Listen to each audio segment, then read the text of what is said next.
У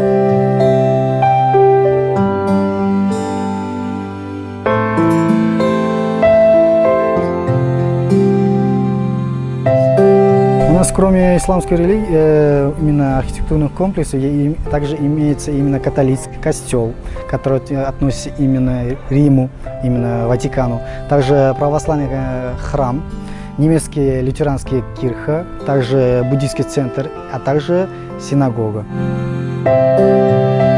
Исламские архитектурные комплексы есть и действующие, и не действующие, а остальные, именно католические, буддийские и синагога, они все действующие.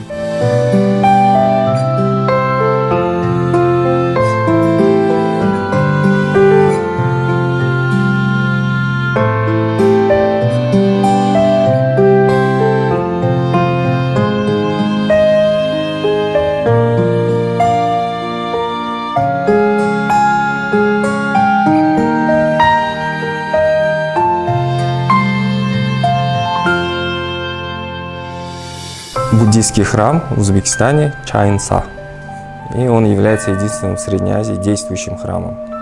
По праздничным дням, это день рождения Будды, это Новый год по лунному календарю, это праздник урожая, Чусок, значит, приходит больше 100 человек. Да? Значит, в обычные дни, по воскресеньям, где-то 20-30 человек постоянных прихожан, которые здесь, на территории Узбекистана.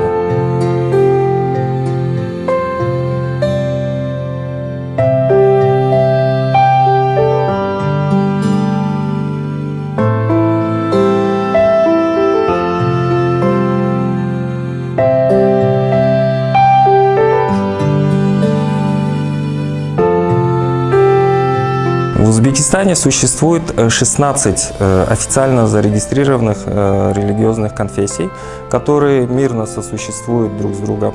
Узбекистан может стать большим примером для многих государств, где существуют межрелигиозные какие-то отношения не очень благоприятные.